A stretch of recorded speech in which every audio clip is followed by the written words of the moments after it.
안녕하세요. 책 읽어주는 여자입니다. 오늘은 책을 읽어드리기에 앞서서 문해력에 대한 이야기를 조금 나누고 시작하고 싶은데요. 문해력이란 글을 읽어내는 능력입니다.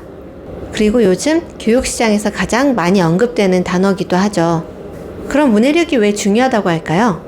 모든 문제의 기본은 그 글을 이해하는 데서 시작한다고 생각합니다. 그렇기 때문에 문해력이 받쳐주지 않으면 그 글을 이해할 수 없고, 이해할 수 없으면 푸는 방법도 찾을 수가 없겠죠. 그래서 문해력이 중요하다고 하는 게 아닌가 싶습니다. 문해력은 무조건 연습을 통해서만 길러질까요? 사실은 문해력을 타고나는 사람들도 있습니다. 그런데 우리 아이가, 그리고 여러분이 문해력을 타고 태어날지 아닐지 알 수가 없죠. 커봐야 아는 부분이라고 생각해요. 우리가 문해력을 타고나지 않았다는 전제로 연습을 해나가면 좋지 않을까요? 그렇다면 문해력은 어떻게 길러질 수 있을까요? 저는 셋에 대한 생각을 해봤는데요. 먼저 첫 번째는 너무나 당연하겠지만 다독이 가장 큰 도움이 될 거라고 생각합니다. 그러면 다독이 왜 도움이 될까요? 우리는 글을 읽으면서 그 작가의 의도와 그리고 작가가 설정해 놓은 가상 세계에 대한 이해를 시작합니다. 이 과정 속에서 우리는 작가의 의도도 파악하고 그리고 새로운 세계관을 이해하는 연습도 충분히 하게 되는데요. 이런 과정들 때문에 다독이 문해력에 도움이 되지 않을까 싶습니다. 그러면 다독의 가장 좋은 방법은 뭘까요? 우리는 아이들한테 배경 지식을 위해서 좀 다소 어려운 논픽션을 읽어주기도 하고 그리고 다양한 지식 관련된 책들을 보게 하는데요. 제 생각은 조금은 다릅니다. 즐거운 책을 찾아주는 게 가장 먼저일 것 같아요. 아이가 재밌게 책을 볼 수 있다면 그 다음에는 알아서 지식에 관련 책도 궁금해 할 것이고 그리고 책 속에도 스며들 수 있지 않을까 싶습니다. 그러면 두 번째 방법은 뭐가 될까요? 제가 생각하는 문해력의 두 번째 방법은 어휘량이라고 생각을 해요. 어떤 책을 읽었을 때 같은 글밥에 같은 난이도의 책이라고 해도 모르는 어휘가 많이 나오는 책은 이해하는데 시간도 많이 걸리고 그리고 100% 다 이해하기도 쉽지 않습니다. 하지만 우리가 알고 있는 어휘가 60% 정도 이상이 된다면 그 책을 이해하는 데는 무리가 없어 보이는데요. 그렇다면 이렇게 모르는 어휘를 그때그때 찾아야 될까요? 그러기보다는 다양한 책을 통해서 그 어휘가 나오는 이때 다독이 중요해지는데요. 모르는 어휘를 그때그때 다 찾아보기보다는 그 어휘를 반복적으로 접하는 게 중요하다고 생각해요. 우리가 처음에는 모르는 어휘였어도 책을 통해서 그 단어를 익히고 그리고 접하다 보면 자연스럽게 그 단어의 의미를 알게 됩니다. 이런 과정들이 더 중요할 거라고 생각을 해요. 어휘를 공부하는 것도 좋은 방법이겠지만 그렇게 학습으로 익혀진 어휘는 기억 속에 오래 남기 어려울 거라고 생각합니다. 하지만 다양한 상황에서 어떻게 쓰이는지 책으로 간접적으로 보고 느끼고 그리고 본인도 그 어휘를 사용하게 된다면 저절로 어휘량도 같이 늘어날 수 있을 거라고 생각합니다. 그럼 마지막 세 번째는 어떤 방법이 있을까요? 제가 생각하는 마지막 세 번째는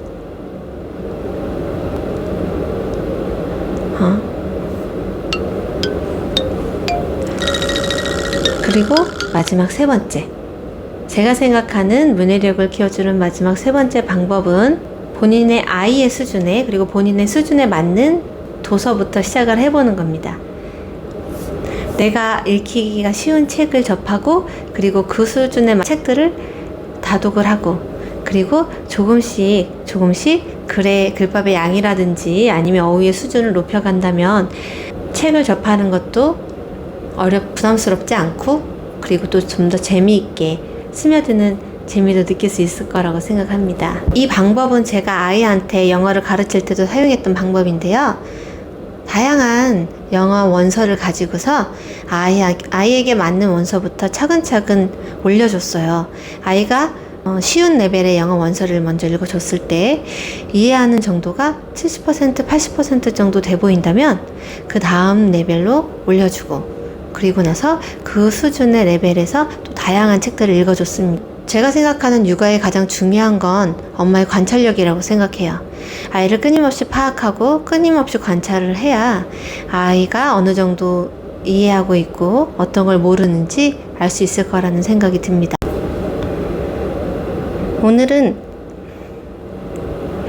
오늘은 문해력에 대한 이야기를 나눠봤는데요. 이런 식으로 다음 시간부터는 이렇게 재미있는 주제를 하나 가지고 와서 이야기를 나눠보면 어떨까 싶습니다. 그래서 꾸준히 이야기를 들어주세요. 감사합니다. 오늘은 지난번에 이어 돌 씹어먹는 아이의 다음 편에 대해서 읽어드리고자 해요.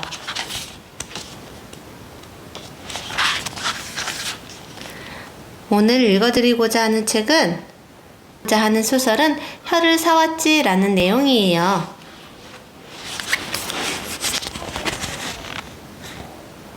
보이시나요? 오늘 읽어드릴 내용이고요. 한번 들어보세요. 시장에 갔어. 1년에 한 번 3일간 열리는 무엇이든 시장에 말이야. 셀 수 없이 많은 상인들이 각자의 물건들을 가지고 모여 있었어. 시장 입구 하얀 파라솔 아래엔 회색 고양이가 온갖 눈썹을 늘어놓고는 한가롭게 누워 잠들어 있었지.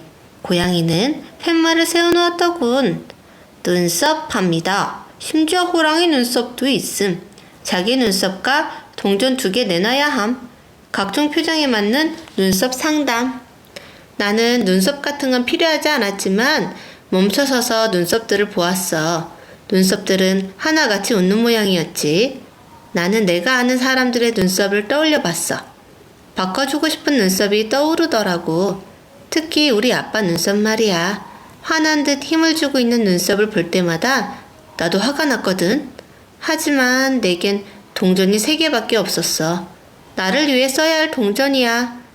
무엇이든 시장에선 자신이 태어나던 해에 나온 동전으로만 물건을 살 수 있거든. 무엇이든 시장에선 자신이 태어나던 해에 나온 동전으로만 물건을 살 수 있거든. 나는 꽃가게와 생선가게를 지나 뼈를 팔고 있는 말을 만났지. 뼈 조각들이 푸른 파라솔 아래 고급스럽게 진열되어 있었어. 뼈 조각들은 마치 금방이라도 일어나서 서로 붙어 움직일 것만 같았지. 넌 무릎에 뼈 조각 몇 개를 더 넣으면 지금보다 꽤 큰 키가 될 수 있어. 손가락도 짧군. 조금 긴 뼈로 바꿔 끼워봐. 말이 말했지. 나는 고개를 저었어. 나는 작은 키에 만족하거든. 게다가 내 작고 가는 손가락은 성탄절에 선물 받은 가죽 장갑을 한 번에 끼우기 편하고 말이야. 키 큰 사람들이 내놓은 뼈들이야. 이 뼈로 바꿔 끼우면 계속 자랄 거야. 물론 장담할 수 없지만. 말이 말했어. 그 말을 듣자 나는 더욱 그런 뼈 조각 따위엔 관심조차 가지 않았어. 비록 눈에 띄는 속도는 아니지만 나도 아주 조금씩은 자라고 있으니까. 작년에 입던 바지들은 짧아졌고 학교에서 신는 실내화를 올해 들어 한번 바꾸기도 했어. 연골도 더 물어주겠어. 이 뼈와 연골로 갈아 끼우면 온종일 달려도 지치지 않을 거야. 얄미운 녀석의 간식을 들고 튀어도 절대 잡히지 않지. 말은 조금 초조한 듯 이리저리 목을 휘저었어. 나는 심드렁한 표정을 지어 보이고 다음 가게로 갔어. 붉은 파라솔 아래에서 귀를 팔고 있는 아이를 만났지. 아이는 귀가 보이지 않을 만큼 큰 모자를 눌러 쓰고 있었어. 내가 모자를 유심히 쳐다보자 아이가 팔짱을 끼고 귀찮다는 듯이 말했지. 내 귀는 아주 귀한 귀라서 누군가에게 보여줄 수 없을 뿐이야. 내가 고개를 끄덕이자 아이는 친절한 목소리로 진열해 놓은 귀를 만져보라 했어. 나는 고개를 저었지. 몰랑몰랑한 귀로 바꾸면 어때? 다른 사람들이 나누는 귓속말도 들을 수 있지. 아이는 귀 하나를 들어 내 턱 밑에 내밀었어. 난 잘 들리는 귀엔 관심이 없어. 더 이상 잘 듣고 싶은 것이 아무것도 없기 때문이야. 우리 엄마 아빠는 쉬지 않고 내게 말을 해. 나는 쉬지 않고 들어야 하지. 우리 부모님은 내가 해야 할 일이 무엇인지 알려주는 것을 아주 즐거워하거든. 내가 앞으로 어떤 사람이 되어야 하는지에 관해서도 매일 얘기해. 나는 당장 오늘 하루를 어떻게 살아야 할지도 생각할 틈이 없는데 말이야. 좌판에 늘어놓은 귀 중에서 귓구멍이 아주 작은 귀가 탐나긴 했어. 절대 날벌레나 콩이 들어갈 수 없을 정도로 작은 구멍을 가진 귀였어. 벌레가 귀에 들어가서 고생을 한 적이 있는데 손전등을 비춰도 벌레가 나오지 않아서 결국 핀셋으로 꺼내야 했어. 콩이 들어갔을 때는 기름으로도 빠지지 않아서 이비인후과에 가야 했고, 하지만 그런 일은 자주 일어나는 일이 아니잖아. 게다가 한번 그런 일이 생긴 귀에 또 그런 일이 생길 확률은 아주 작을 테니까. 어쨌든 귓구멍이 작은 귀는 세상의 모든 잔소리를 다 걸러줄 것처럼 보였지. 나는 망설이다 고개를 숙여 인사한 뒤 시장 깊숙한 곳으로 들어갔어. 그늘진 곳으로 가니 사람 장사꾼은 한 명도 보이지 않았어. 원숭이 2마리가 돗자리에 각종 꼬리를 늘어놓았더군. 말꼬리, 돼지꼬리, 개꼬리, 고양이 꼬리, 쥐꼬리, 토끼 꼬리부터 쉽게 볼 수 없는 악어 꼬리, 도마뱀 꼬리, 나무늘보 꼬리도 놓여 있었지. 내가 꼬리들을 구경하자 원숭이 1마리가 황금색 가방을 열더니 무슨 꼬리인지도 모를 희귀한 꼬리들을 잔뜩 꺼내기 시작했어.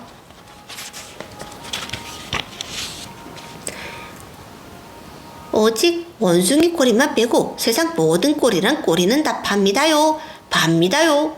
나는 털이 복슬거리는 하얀 강아지 꼬리를 들여다보며 미소를 지었어. 얼마 전 세상을 떠난 우리 집 강아지 뭉치가 생각났거든. 뭉치가 달려오는 모습은 하얀 털뭉치가 굴러오는 것도 같고 흰 눈덩이가 언덕을 구르는 모습과도 같았지. 좋지요. 가장 무난한 강아지 꼬리. 이 꼬리를 사시면 다정한 강아지 친구들을 많이 만나게 될 겁니다요. 나는 강아지 꼬리 옆에 놓인 큰 꼬리를 하나 집어들었어. 네, 늑대 꼬리요. 아주 고독한 늑대라 친구를 만나기는 어려울 테지만 달빛 아래서 울부짖을 땐 꽤 멋있어 보일 거라오. 내 옆에서 꼬리를 고르던 사람이 탐스러운 여우 꼬리를 하나 사서 달고 갔어. 그 뒷모습은 어쩐지 너무 거추장스러워 보였지. 나는 얼른 그 자리를 피했어. 계속 들여다보고 있다가는 내 엉덩이에 무슨 꼬리라도 하나 달게 될 것 같았거든. 나는 눈에 띄는 건 좋아하지 않아. 길고 멋진 꼬리 때문에 어쩌다가 한두 번 신나는 일이 생길 수도 있겠지. 힘차고 긴 꼬리로 나무에 매달리거나 등짝에 붙은 파리를 때려잡는 일 같은 건 말이야. 혹은 꼬리에 물감을 묻혀 그림을 멋대로 그려보는 일도 재미있을 것 같기는 해. 하지만 어쩌다 한번 즐겁기 위해서 매일 귀찮게 꼬리를 달고 다니고 싶지는 않더라고. 내게 꼬리가 있어봤자 기껏해야 비오는 날 신발 주머니를 들고 다니는 일밖에 못할 텐데 뭐. 줄다리기를 할 때 도움이 될까? 하지만 줄다리기 같은 건 1년에 한 번 가을 운동회 때 하는 게 전부잖아. 게다가 주머니 속에 동전도 몇 개 없으니 더욱 꼬리 같은 건 살 수 없었지. 나는 동전을 딸랑거리다가 직접 만든 동전 지갑을 팔고 있는 너구리를 만났어. 지갑은 형편없어 보였지. 이리저리 실밥이 튀어나와 있는 건 물론이고 냄새가 날 것처럼 지저분해 보였어. 무엇보다 동전 지갑을 사기 위해 동전을 써버리면 내게 남는 건 동전 지갑뿐인 거잖아. 난 절대 쓸모없는 물건을 사고 싶지 않았어. 네가 보기엔 쓸모없는 것으로 보이겠지. 가게 앞을 지나치려는 순간 너구리가 말했어. 나는 너구리를 봤어. 엄청난 비밀을 말할 듯한 표정이었지. 네가 보기엔 더럽고 한심해 보일 거야. 나도 알고 있어. 하지만 말이다. 이 지갑은 너구리 털로 만든 아주 귀한 거지. 무엇이든 이 안에 넣는 순간 사라져버리거든. 소름 끼치게 멋진 일이지 않니? 세상에, 나는 손을 내저었어. 나쁜 것들까지도 다 사라지게 할 수 있어. 어떻게 생각해? 나는 그 자리를 벗어나고 싶었지만 너구리는 계속 떠들었어. 게다가 이건 냄새가 고약해서 누구든 너를 귀찮게 못할 거야. 아무도 네 옆에 오려고 하지 않을걸? 이 지갑은 정말 이 세상 최고의 물건이야. 나는 인사조차 필요 없다고 생각했어. 미친 너구리가 틀림없으니까 말이야. 나는 주머니 속에 동전이 잘 있는지 확인한 뒤 서둘러 자리를 옮겼어. 더 구경하고 있다간 쓸모없는 너구리 지갑을 살 것 같았거든. 나는 정수리에 씨앗을 심어주는 가게에서 오래 머뭇거렸어. 두더지와 눈이 마주쳤을 때 그 눈동자가 얼마나 반짝거리던지. 당장 내 정수리에 심을 씨앗을 사야 할 것 같았어. 하지만 나는 매일 아침 저녁으로 씨앗이 심겨진 머리에 물을 줄 자신이 없어서 포기했지. 눈물 호리병 가게에서도 조금 머뭇거렸어. 하지만 시장에는 눈길조차 줄 필요도 없는 물건들도 넘쳐났지. 나는 배가 고프기도 하고 좀 더 많은 걸 구경하고 싶어서 이것저것 널려있는 물건들을 자세히 보지 않고 빠르게 지나치기 시작했지. 자세히 보지 않을수록 모든 것이 더 재미있게 보였어. 나는 좀 더 많은 동전을 준비하지 못한 것을 후회하며 일단 시장 끝까지 훑어보기로 했어. 그런 다음 다시 천천히 구경해야 내게 꼭 필요한 걸 살 수 있을 것 같았거든. 그래서 나는 걸음을 빨리 했지. 이봐, 안 사면 후회할 거야. 뒤를 돌아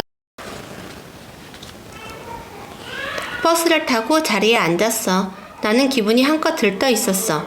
아무라도 붙잡고 얘기하고 싶었지. 잘난 척하는 당나귀에게 혀를 산 뒤 그 혀로 욕을 해주었다는 이야기 말이야. 하지만 내 이야기를 듣고 싶어하는 사람은 없어 보였어. 모두 화난 얼굴로 창밖을 보고 있었으니까. 그래서 나는 들릴락 말락하게 노래를 불렀지. 그때 의자가 색이 울렸어. 내가 앉아있는 의자 등받이를 뒷자리에 앉은 어떤 누나가 걷어찬 거야. 꼬마, 조용히 해라. 고개 까딱거리거나 어깨를 들썩이지도 말고 거슬려. 그 누나는 입을 비틀며 말한 뒤 내게 주먹을 들어 보이며 웃었어. 눈 주위에 뺑 둘러 그린 검은 아이라인이 우스꽝스러웠지. 눈 화장꼴이 뭐냐? 판다야? 내가 비웃었어. 뭐? 아니지, 너구리인가? 아, 쬐꼬만한 게 오늘 너 잘 걸렸어. 입을 비틀어 줄까? 그래도 웃음이 나오겠어? 나는 말했어. 매우 능숙하고 위협적으로. 뭐야, 이 밤톨만한 게 겁도 없나? 응, 겁 없어. 내 혀는 마치 주먹을 휙휙 날리듯 시원하게 말을 던졌어. 아유, 이걸 콱. 씹던껌을 바닥에 뱉으며 그 누나가 손바닥으로 나를 내리치려 했지. 거기 어린애한테 지금 뭐 하는 거야? 그리고 껌 뱉은 거 당장 치워. 운전사 아저씨가 룸미러를 보며 소리치자 하나 둘 사람들이 그 누나를 나무라기 시작했어. 마침 버스가 집 앞 정류소에 정차했고 나는 잽싸게 버스에서 뛰어내렸지. 춤이라도 추고 싶을 만큼 신이 났어. 버스에서 내려 집 근처 과일 가게 앞을 지날 때였어. 시원아, 오늘은 과일 심부름 안 하냐? 과일 가게 아저씨가 말했지. 네. 오, 오늘은 대답도 잘하고 기특하구나. 엄마 아빠한테 오늘 배 좀 사다 먹자 그래. 왜요? 오늘 배가 많이 골았나요? 아니면 배 맛이 아주 형편없는 날인가요? 내가 말했어. 아니 그게 무슨 소리냐. 사과라고 한 날은 사과가 안 팔려서 남은 날이고 사과라고 하는 날은 포도가 시들거리는 날이잖아요. 아저씨 속셈을 제가 모를 줄 알아요? 얼마나 후련했는 줄 알아. 내가 말을 했지. 내가 말을 했다고. 나는 모퉁이를 꺾어 단골 빵집으로 들어갔어. 시완이 왔구나. 초코크림빵 2개 맞지? 네, 맞게는 맞아요. 그런데 안쪽에 있는 걸로 주세요. 지금 담으시는 건 어제 만든 빵이잖아요. 큰일 날 소리. 우리 빵집은 그날 만든 빵은 무조건 그날 다 팔아버린단다. 네, 알아요. 그렇게 써붙여 놓고 어제 만든 빵도 똑같은 가격에 팔죠. 그리고 다른 빵집보다 조금씩 비싸게 팔아먹고 있다는 것도 잘 알고 말고요. 얘가 무슨 소리야? 알긴 아는데 이 동네엔 빵집이 여기밖에 없으니 여기 오는 거예요. 원래 친절하고 맛있고 값싸고 신선한 빵집이 3군데나 있었어요. 아저씨네 큰 빵집 때문에 다 문을 닫아서 동네 사람들은 할 수 없이 이 집에서 비싸고 맛없는 빵을 사 먹는 거라고요. 주인 아저씨는 붉어진 얼굴로 숨을 거칠게 내쉰 뒤 나를 노려봤어. 주먹을 몇 번 쥐었다 폈다 하면서 말이야. 너 이 녀석 어디서 영업방해 거짓말이야. 거짓 소문으로 우리 가게가 망하면 네 부모가 책임질 거냐? 철장 신세 져보고 싶어? 흥분하는 주인 아저씨가 길고 단단한 바게트 빵을 휘둘렀지. 빵을 한번 얻어맞아 볼래? 그때였어. 식빵을 고르던 아주머니가 주인 아저씨를 막아섰지. 이 아이 말이 틀린 것 없어요. 그리고 어린애가 한 말에 폭력을 휘두를 생각인가요? 정말 실망이군요. 세상에 빵 만드는 사람이 빵으로 아이를 데리려 하다니. 샌드위치를 쟁반에 잡고 서 있던 아저씨도 샌드위치를 다시 제자리에 놓으며 말했어. 그러자 빵집 주인 아저씨는 바게트 빵을 내려놓고 자신의 가슴을 내리쳤지. 초코빵이는 얼른 주세요. 돈은 드렸잖아요. 내가 말하자 아저씨가 새 초콜릿 크림빵을 봉지에 담은 뒤 한숨을 내쉬며 툭 던져주더라고. 나는 고맙다는 인사도 하지 않고 나와버렸어. 평소라면 억지로 고개를 숙여 인사했을 텐데 나는 말이야, 혀가 있어도 쓰고 싶지 않을 때가 있다는 것을 알았지. 빵집에서 나온 나는 길을 건너려다 같은 반 효성이를 만났어. 도시원, 어디 그냥 가려고. 효성이는 언제나처럼 내게 시비를 걸었지. 내 어깨를 툭툭 치면서 말이야. 왜? 이게 때린 거라도 되냐? 그럼 일러 보시지 그래. 이번엔 내 옆구리를 손으로 2번 찔렀어. 이것도 일러봐. 같이 놀았다고 하면 되거든? 하긴 어차피 잃을 수도 없을 텐데 안 그래? 효성이는 내 빵봉지를 뺐으며 말했어. 이건 같이 나눠 먹은 걸로 하면 되겠지? 우린 친구잖아. 효성이는 여유롭게 말했어. 늘 나는 아무 대답도 못했으니까. 나는 효성이가 가져간 빵을 다시 빼앗았어. 어쩐지 소나기에도 힘이 불끈 솟는 것 같았어. 오늘 시장에 갔지? 혀를 팔더군. 그래서 혀를 사왔어. 내가 웃으며 말했어. 지금 너 말을 한 거야? 효성이 눈이 동그래졌어. 그래, 내가 말한 그대로야. 오늘 시장에 갔지? 혀를 팔더군. 그래서 혀를 사왔다니까. 그게 대체 무슨 소리야? 나는 아주 활짝 웃었지. 더 말할 필요가 있나? 나는 아무 말이든 겁없이 할 수 있는 혀가 있다고. 어리둥절해하는 효성이에게는 나는 아주 친절히 말했어. 넌 이러고 사는 게 좋냐? 한심한 자식아. 효성이가 할 말을 잃었는지 눈만 꿈벅거렸어. 왜냐면 효성이는 내가 말하는 것을 처음 들어볼 뿐 아니라 내가 욕하는 것도 처음 들어보는 거니까. 효성이 네 손가락 정도는 나도 분지를 수 있어. 내 강한 어금니로 씹어줄 수도 있고. 그런데 말이야, 불쌍해서 두는 거야. 왜냐? 너도 꼭 후빌 손가락은 필요할 테니까. 그리고 이 썩은 돌콩 같은 놈아. 나만 보면 아는 척하고 싶어서 안달이 났나 본데 나는 너랑 놀고 싶지 않거든. 그러니까 꺼져. 다시 나를 아는 체 하거나 주변에서 얼쩡거리면 그땐 아주 놀라운 경험을 하게 될 거야. 내가 거침없이 말했지. 나는 무엇이든 시장에 가길 정말 잘했다는 생각을 했어. 지우개나 장난감 같은 걸 사지 않고 혀를 사올 수 있었으니까. 혀는 마치 처음부터 내 혀였던 듯 아주 신나게 움직였지. 뭐? 지금 너? 효상이는 내게 손가락질을 하려 했지만 손도 떨리고 있었어. 응, 지금 나. 왜? 나는 아주 당당하게 말했지. 내가 뭐 잘못한 건 없으니까 말이야. 내 혀는 조금 더 빨리 말하기 시작했어. 나도 참을 만큼 참았으니 이제는 내가 너를 데리고 놀아볼까 하는데 어때? 그간 내가 심부름 해준 이유를 넌 모르지? 갑절로 받으려고 해준 거야. 다 기록해뒀지. 오늘 너희 부모님을 찾아뵐 생각이야. 네가 얼마나 치사한 짓을 하며 살고 있는지 알려드려야 하니까. 넌 집에서는 착한 아들인 척할 테지. 밖에선 친구들을 괴롭히면서. 나는 효성이의 코를 세게 눌러줬어. 너의 코를 떼어다 팔면 들쥐도 사지 않을걸? 지금 뭐 하는 거야? 효성이가 말했어. 덜덜 떨면서 말이야.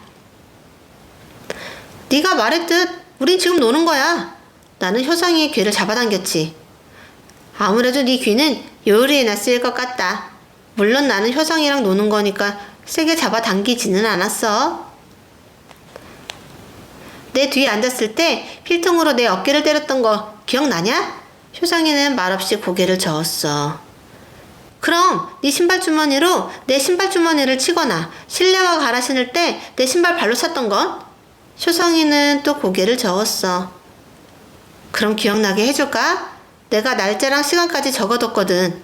난 우리 엄마 아빠한테 이르지 않아. 그냥 너희 부모님과 대화를 하고 싶어. 네가 보낸 협박 문자들도 그대로 보관하고 있거든. 내가 거침없이 말했지. 나는 굉장히 용감한 혀를 사왔으니까. 그때였어. 은성이가 지나가더라고. 같은 반은 아니었지만 영화관에서 종종 마주치는 녀석이야. 은성아, 이리 좀 와봐. 내가 불렀어. 내 용감한 혀가. 도시원, 너 말도 하냐? 어디서 씨부름거려? 은성이는 내 볼을 붙잡고 힘껏 흔들었지. 눈물이 속눈썹 틈으로 비집고 나올 만큼 매웠어. 이쪽 볼도 꼬집어봐라, 은성아. 시장에서 사온 내 혀가 말했지. 그래, 내가 말한 거야. 뭐야, 이거? 이거 봐라, 안 울어? 은성이가 효상이와 나를 번갈아 봤어. 야, 진효성, 네가 은성이 오른쪽 볼을 깨물어봐. 내가 효상이에게 말했지. 뭐냐고 이거 효성아. 얘 왜 이래, 맛이 갔냐? 은성이가 말하자 효상이가 은성이 옆에 붙어서며 말했어. 맛이 간 것 같아. 그러고는 나를 곁는 줄로 보더라고. 이상하지. 아무 말도 못하고 서있던 효상이는 은성이가 오니 다시 눈빛이 살아난 거야. 그래서 얼른 내 혀가 말을 내뱉었어. 두 녀석에게 시달린 친구들과 나를 위해서 말했지. 나는 지금 진유성네 부모님 만나러 간다. 은성이 너는 누굴 만나줄까? 선생님이면 되겠지? 선생님 앞에서 꼼짝도 못하잖아. 아니면 영어학원에 말할까? 뭐냐 이거? 은성이가 말했어. 이제 보니 너 그 말밖에 못하는구나. 뭐냐고? 나 도시원. 네가 틈만 나면 와서 건드리고 갔잖아. 오늘부터 입장을 좀 바꿔보려고. 아주 확실하게 말이야. 내가 말했어. 이게 겁도 없이. 은성이가 내 목을 비틀었어. 나는 은성이의 손을 단박에 떼어냈어. 조금도 겁나지 않았지. 나는 잽싸게 말할 수 있는 혀가 있으니까 아주 빠르게 말했지. 은성이, 너 때문에 나는 학원도 몇 번 빠졌어. 네 얼굴 꼴 보기 싫어서. 너도 눈이 있으니 진유성을 봐. 네가 보기에 진유성이 멋있냐? 저렇게 되고 싶어? 애들이 진유성이랑 왜 친한 척하는지 알아? 시비 붙기 귀찮아서야. 너희가 무서워서 애들이 피하는 줄 아는데 사실은 역겨워서 받아주는 거야. 그냥 놀아주는 거라고. 너희 곁엔 친구가 한 명도 없는 셈이지. 아주 불쌍해. 내 혀는 그 후로도 계속 무엇인가 말했어. 시장에서 사온 혀는 노크릇을 두들겨대는 손가락처럼 귀가 따갑게 쏘아댔지. 나를 괴롭혀온 두 녀석은 결국 벌벌 떨며 잘못을 빌었어. 물론 나는 그 녀석들처럼 촌스럽게 험악한 욕을 하거나 주먹을 쓰거나 침을 뱉진 않았지. 왜냐하면 내 혀는 매우 날카롭고 예리해서 마음을 후벼 파는 말을 얼마든지 할 수 있으니까. 내가 집으로 왔을 때 엄마는 저녁을 차려둔 뒤였어. 골고루 먹어. 잘 먹어야 성적도 오른대. 오늘 3남매를 인류대에 넣은 어머니가 텔레비전에 나와서 특강을 했거든. 엄마도 어릴 때 골고루 먹었나요? 물론이지. 그럼 엄마는 왜 이런 거죠? 엄마는 그냥 아주 평범하잖아요. 엄마는 눈을 깜빡거리기만 했어. 왜 놀라세요? 나는 듣기만 해야 하는 앤데 말을 하니까요? 엄마가 벌어진 입을 손으로 가렸어. 반찬이 이게 뭐예요? 비싼 재료로 여러 가지 만드느라 고생 많으셨겠네요. 그런데 얼마나 맛없는 줄 아세요? 차라리 간장이나 고추장에 비벼 먹는 게 나을 거라고요. 엄마가 고개를 저었어. 마치 이건 분명 꿈이라고 스스로에게 말하는 듯한 표정이었지. 왜요? 얼른 먹고 들어가서 문제집 풀라는 말을 하려고 했는데 말이 안 나와요? 밥 먹는 시간도 재촉해 대더니 제가 이렇게 한가롭게 앉아 떠들고 있는데 아무 말도 못 하시네요. 나는 방으로 들어가 버렸어. 배가 좀 고팠지만 주머니 속에 짓눌린 초콜릿 크림빵이 2개 들어있었거든. 침대에 누워 초콜릿 크림빵을 먹으며 나는 또 한 번 내 혀에 감탄했지. 내가 사온 혀는 초콜릿 크림빵의 달고 짜고 고소하고 향긋한 맛을 더 분명히 느끼게 해줬으니까. 다음날 아침 나는 학교로 가지 않고 버스를 탔어. 1년에 한 번 3일간 열리는 무엇이든 시장에 가기 위해서였지. 내게 혀를 팔았던 당나귀를 만나고 싶었어. 간식을 선물해주고 싶었거든. 나는 동물 상인들이 모여있는 그늘진 곳으로 갔어. 건방 떨던 당나귀는 거기 없었지. 혀, 품절, 다행이요. 내게도 혀가 필요했던 이들에게도. 작은 팻말이 세워져 있을 뿐이었어. 글로 읽는 당나귀의 말은 어쩐지 친절하게 느껴졌어. 나는 그것에 돗자리를 펴고 내 책가방 속 책들, 필통 속 연필과 샤프와 볼펜들, 그리고 내 신발 주머니와 실내화를 펼쳐놨어. 마지막으로 나는 내 혀를 꺼내어 가장 앞줄에 놓았지. 그래, 나는 그날 시장에 갔지. 내가 가진 쓸모없는 것들과 내가 가진 것들 중 가장 재미있게 사용한 내 혀를 팔았어. 이제 나는 혀가 필요 없으니 말이야.